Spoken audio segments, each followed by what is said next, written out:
Merci à tous d'être présents pour ce webinaire en vue d'étudier les façons de trouver, d'identifier les différents acquéreurs potentiels pour des entreprises et les différentes catégories de repreneurs avec leurs critères de sélection respectifs. Donc la chance qu'on a aujourd'hui, c'est que quand on a une société à vendre, que ce soit en France, en Espagne ou au Portugal, on a des candidats variés à leur reprise qui chacun vont analyser le projet différemment. Si tous les acheteurs avaient la même vision, ça serait beaucoup moins facile de voir une société. Et comme on a des regards variés, eh bien, chacun va pouvoir y trouver son intérêt. Et ça crée une émission qui permet, lors d'un appel d'offres compétitif que j'ai l'habitude d'organiser, d'avoir des offres plus ou moins intéressantes. Euh, donc, l'acheteur naturel pour une société, on va se dire, c'est l'industriel. Donc, effectivement, oui, tout à fait. Un industriel, c'est le concurrent direct. C'est l'entreprise qui va pouvoir acheter des parts de marché avec cette société, acheter des compétences. Aujourd'hui, la ressource la plus rare et chère en France, c'est pas le pétrole, c'est pas l'or, c'est pas la farine, c'est les ressources humaines. On atteint quasiment le plein emploi et plusieurs millions de salariés sont recherchés par les sociétés françaises. Donc, première raison pour laquelle un acheteur va vouloir opter à son concurrent, c'est pour récupérer ses collaborateurs, ses équipes. Ensuite, il va vouloir acheter des parts de marché, un chiffre d'affaires, de la rentabilité, une organisation, une position de marché sur le territoire. Deuxième type d'acquéreur, on a le fonds d'investissement. L'année dernière en France, les fonds d'investissement ont représenté 40%, entre 40 et 50% des acheteurs et désormais, plus de 25% des sociétés françaises de plus de 1 million d'euros de chiffre d'affaires sont possédées par un fonds d'investissement ou un family office où on fait l'objet d'un LBO. C'est considérable, c'est un quart des sociétés françaises. L'Espagne, le Portugal n'est pas encore à ce niveau-là, mais il progresse également. La France est leader au monde sur les fonds d'investissement, sur le capital développement, le capital transmission, le LBO. Alors oui, la France n'est pas leader au monde sur les startups, mais ils se soignent, c'est de mieux en mieux. Ils sont par contre bien avancés en capitaux investis par rapport au PIB vis-à-vis de l'Allemagne, de l'Angleterre, du Royaume-Uni, de l'Italie. C'est la France qui bénéficie du plus de fonds d'investissement en volume, en valeur, en nombre, en capitaux, en milliards d'euros. Et quand j'organise une session d'entreprise, eh bien, on a quasi systématiquement des fonds d'investissement et de nombreux fonds d'investissement intéressés par les sociétés qu'on a à vendre. Alors oui, ces fonds d'investissement, ils ont pas les avantages qu'on a listés pour le concurrent direct. Ils vont pas pouvoir faire des synergies, des économies d'échelle. Ils vont pas pouvoir gagner des parts de marché. Ils vont juste récupérer une structure déjà établie. Ils vont chercher effectivement de la rentabilité. Parce qu'ils vont généralement mettre en place un LBO avec une dette d'acquisition. Et donc, s'il n'y a pas de rentabilité régulière, eh bien, ils vont pas pouvoir mettre en place de dette d'acquisition. Tout à l'heure, on a parlé d'une société de bâtiment. Donc, dans la construction, parfois, il y a de la rentabilité, mais on va avoir du mal à démontrer qu'elle est récurrente. Donc, on va peut-être pouvoir lever une dette, mais une faible dette. Et donc, pour que ça fonctionne bien, le LBO, il est préférable de pouvoir mettre une dette importante. On a également vendu ces dernières années plusieurs sociétés de construction, de travaux publics, de bâtiments. Eh bien, certaines ont été vendues à des fonds d'investissement et des LBO, d'autres ont été vendues à des concurrents. On appelle cela un processus dual track. C'est quand on met en concurrence des acheteurs issus du monde industriel, donc des concurrents, des entrepôts potentiels, des fournisseurs, des clients, et on les met en concurrence avec des fonds d'investissement pour faire des LBO ou du capital développement. Donc parfois, on a, dans la plupart des cas, la compétition entre ces deux types d'acheteurs. Dans certains cas, on n'a que des industriels, dans certains cas, on n'a que des fonds d'investissement. Mais dans la grande majorité des cas, Dès l'instant qu'on s'autorise à ouvrir les portes des acquéreurs à ces deux types d'acquéreurs, eh bien, on a des acheteurs qui viennent des deux côtés.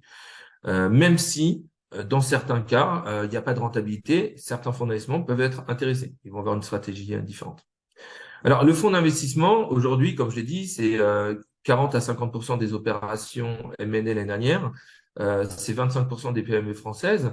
Donc, c'est quand même tout à chacun qui connaît plusieurs sociétés qui sont possédées majoritairement ou minoritairement par des fonds d'investissement. Ce sont tous les méchants ogres auxquels certains peuvent penser.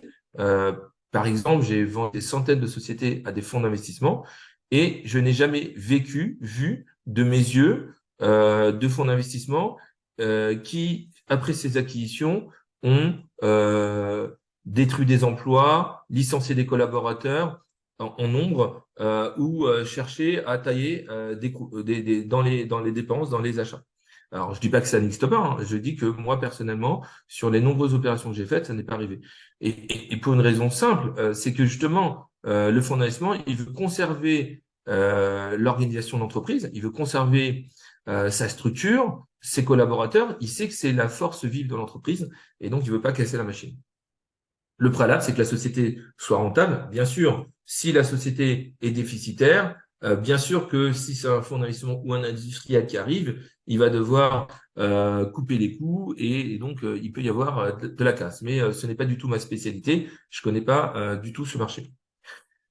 Les industriels non plus, généralement, ils vont pas chercher à licencier. Alors, bien sûr, il y a des économies d'échelle à faire, des synergies, mais quand j'interviens pour un processus de vente, on va chercher toujours à monter le chiffre d'affaires, monter la rentabilité.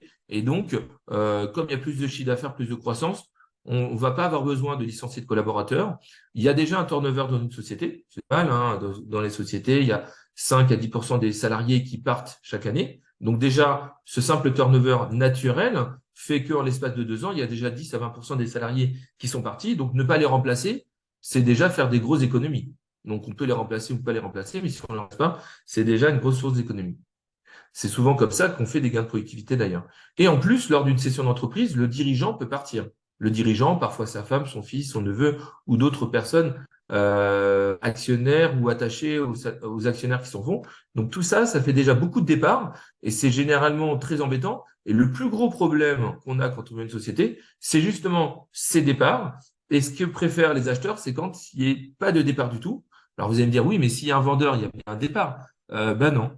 Et d'ailleurs, là où on voit que les valorisations sont les plus élevées, c'est ni une cession à un industriel, un concurrent, ni un MBI, c'est-à-dire qu'on vend un fonds d'investissement qui va trouver un nouveau dirigeant, c'est quand il y a un OBO, donc c'est un LBO dans lequel le propre dirigeant actionnaire reste dirigeant et actionnaire après l'opération. C'est là le top de la valorisation. Pourquoi? Eh bien parce que suite à l'opération, eh bien, il va y avoir une association entre le vendeur et l'acheteur qui va créer plus de valeur. Et donc, c'est ce que j'ai fait dans la majorité des opérations ces dernières années. J'ai convaincu le dirigeant, vendeur de rester à plus ou moins longue échéance. Certains me disent, oui, mais monsieur Klug, je vous ai dit que je voulais arrêter de travailler. Tout à fait, vous voulez arrêter de travailler, mais qu'est-ce que vous voulez arrêter de faire? Bah, moi, je vous ai dit, je veux plus travailler, je veux plus faire les ressources humaines, je veux plus faire la direction, je veux plus faire l'administratif, je veux plus faire le commercial. Ok, mais est-ce que peut-être il y a quelque chose que vous avez envie quand même de faire? Ah oui, là, par exemple, j'ai un dossier, il m'a dit, oui, bon, j'aime bien valider la stratégie internationale et vérifier les nouvelles fonctionnalités du logiciel.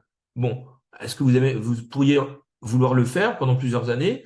Et combien de temps ça me prendrait? Vous prendrez, ben oui, ça me prendrait quelques heures par mois, et si c'est ça, je peux le faire pendant quelques années. Et bien, le seul fait qu'elle quitte toutes ses fonctions, mais reste impliquée dans cette tâche pour laquelle elle a du plaisir, et en plus, dans laquelle elle est irremplaçable, eh bien, a fait que la valorisation de cette société a été multipliée par 2,5 par rapport à la meilleure offre qu'on avait obtenue de la part de tous les concurrents qu'on avait contactés. Parce que les autres concurrents, ils ont dit, oui, mais le dirigeant, s'il s'en va, la valeur va baisser, on n'aura plus de croissance comme c'était le cas auparavant. Voilà, c'est un autre type d'acheteur. C'est un fonds d'investissement qui va s'associer avec le vendeur.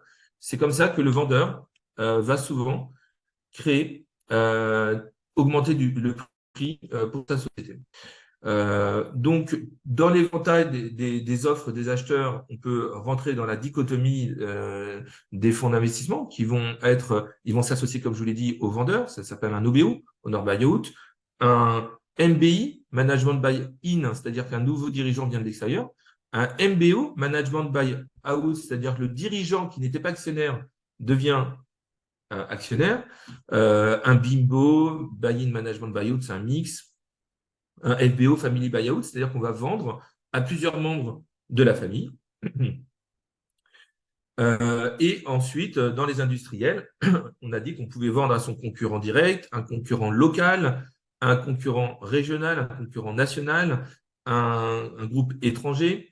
Va pouvoir aussi vendre à un fournisseur, un client, ou tout ça à la fois. On peut aussi associer dans certains cas un fonds d'investissement avec un industriel. Tout est possible. Et nous, quand on organise un appel d'offres compétitif, on a souvent 50 candidats qui se présentent. On leur fait signer un engagement de confidentialité. On leur présente le dossier de présentation. On essaie de faire en sorte que le mémorandum réponde à toutes les questions de tous ces types d'acheteurs. Il faut répondre aussi bien aux fonds d'investissement, à l'industriel, à leurs dirigeants, à leurs avocats, à leurs banquiers. Et donc, on est de relire et d'améliorer ce document. Et ce qui fait qu'ensuite, on va en sélectionner 10 parmi ces acquéreurs qu'on va présenter aux vendeurs. Et ensuite, on va recevoir 5 ou 6 offres. Et souvent, on va avoir des offres qui vont du simple au double, parfois du simple au triple.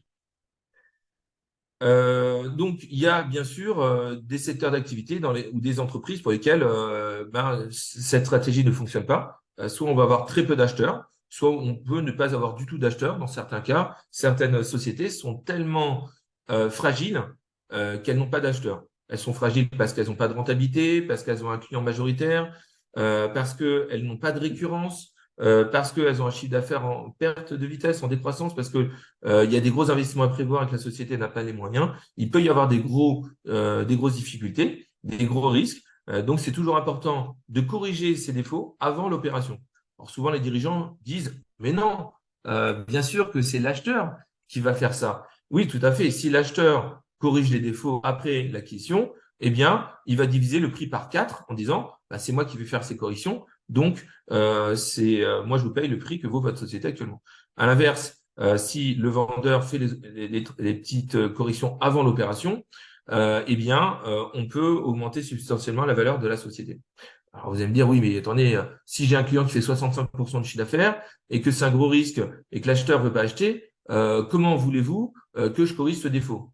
C'est une excellente question. Eh bien, on a vécu plusieurs fois l'expérience et on a systématiquement réussi à corriger le défaut. Il y a 15 ans, j'avais une société de distribution par automate qui avait comme premier client Canal+, et c'était 70% de son chiffre d'affaires. Donc, évidemment, les acheteurs ont dit oui, mais je vous mets une décote de 80% pour cette société parce que vous avez ce client Canal+. Pour réduire ce risque Canal+, eh bien, j'ai pris un autre mandat de vente d'une autre société de distribution par automate qui faisait la même activité, mais qui était 2 fois plus grosse en chiffre d'affaires. Et ce qui fait que Canal+ a été divisé par 3. Donc, il s'est retrouvé à 22% dans le chiffre d'affaires. Et tout de suite, avec ces 2 mandats de vente, donc j'ai jumelé ces 2 mandats de vente. Donc, c'est deux dirigeants vendeurs qui ne se connaissaient pas.